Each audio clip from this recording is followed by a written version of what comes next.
अगर सचमुच आप महाराणा प्रताप के बारे में सोचिएगा तो समाज के हर तबकों का जो उत्थान करते थे, ये भ्रम नहीं पैदा करना चाहिए कि सिर्फ उनका कोई जात से संबंध था। उनका संबंध सभी लोगों से था, समाज के हर तबके से था। इसलिए इस बात का हमेशा ख्याल रखिएगा। जिसको मन करे उसका समर्थन करें, उसके लिए सबको आजादी है, उस पर हमको कुछ नहीं कहना है। लेकिन इतना हम जरूर करेंगे कि आपस में प्रेम का भाईचारा रखिएगा। पहले कितने कम लड़के लड़कियां पढ़ रही थी, अभी पढ़ रही थी, और उसी के चलते ये जो आबादी बढ़ रही है। प्रजनन दर कितना था जी? 4.3 2005 में। कि हर तबके को जोड़कर चलना चाहिए। ये भ्रम नहीं पैदा करना चाहिए कि सिर्फ उनका कोई जात से संबंध था। उनका संबंध सभी लोगों से था, समाज के हर तबके से था। इसलिए इस बात का हमेशा ख्याल रखिएगा। अरे उन्हीं के बाद ना आप में से बहुत लोग जो बैठे हुए उस जाति के कैसे यहां पर आए और वहां से निकल करके दूसरी जगहों पर कैसे बसे और कितनी बड़ी संख्या में बसे, तो सब जानते हैं। अब भामा शाह का भी जो उनको मदद मिला, तो भामा शाह ने जो मदद किया, और भामा साहब जैन धर्म के थे, और आपको मालूम है उसी समय जैन धर्म वाले भी बहुत लोग आ गए बिहार में, ये आपको पता होना चाहिए। तो इसलिए यहां पर सबकी इज्जत की जाती है और सब अपने ढंग से काम करे। लेकिन हम तो यही बात कहेंगे, राजनीति की बात हम कभी नहीं कहेंगे। उनको तो जो अच्छा लगे वही करें, जिसको मन करे उसका समर्थन करें, उसके लिए सबको आजादी है, उस पर हमको कुछ नहीं कहना है। लेकिन इतना हम जरूर करेंगे कि आपस में प्रेम का भाईचारा रखिएगा।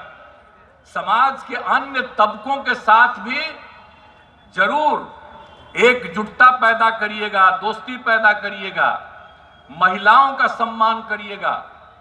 और आज आप देख रहे हैं महिलाओं के लिए जो हमने काम शुरू किया है, अब कितनी बड़ी संख्या में जीविका दीदियां हुई।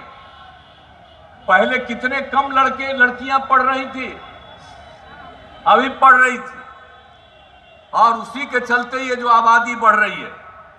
प्रजनन दर कितना था जी? 4.3 2005 में।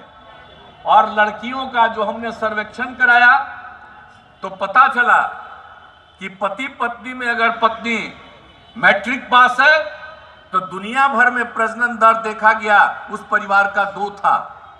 और बिहार में भी पति पत्नी में पत्नी मैट्रिक पास थी, उसका भी प्रजनन दर 2।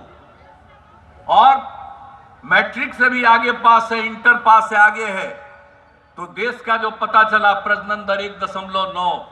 और बिहार में वो सर्वे कराए तो देखा कि प्रजनन दर, अगर महिला पढ़ी हुई है इंटर और उससे भी आगे, तो प्रजनन दर 1.6।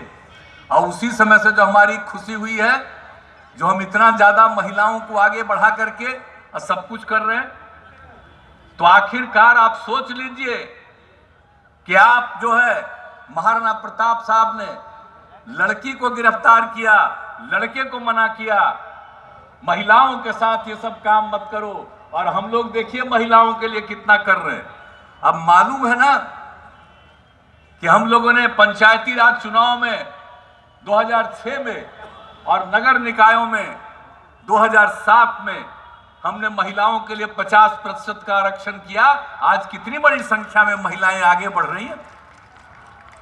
और उसके बाद आपको पता है ना कि हम जो लड़कियों को पढ़वा रहे हैं, तब जान लीजिए जो हम प्रजनन दर की चर्चा कर रहे हैं, अब वो प्रजनन दर 4.3 से घट रहा है, अब आ गया है 2.9 पर।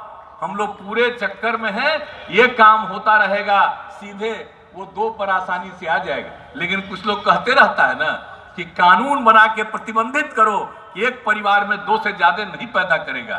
कानून बनाना बहुत बुरी चीज है, वो गलत बात है।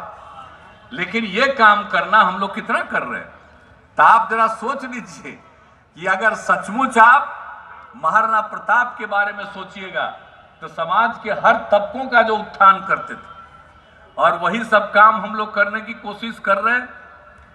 तो आप समझ लीजिए, तो यही कहेंगे खाली महाराणा प्रताप जी का के चीज को आप पर मत, लेकिन उनका जो किया हुआ काम है, हम तो इनको कहेंगे भाई कार्यक्रम को आयोजित कर रहे हैं, उसके साथ साथ उन्होंने जो सबके लिए काम किया और उनका जो सब लोगों ने साथ दिया, इसलिए इसके बारे में सब जगह एक एक गांव और एक एक जगह पर उसको छपवा के लोगों के बीच में करवाइए। जैसे हम लोग बापू के बारे में एक एक बात करते हैं,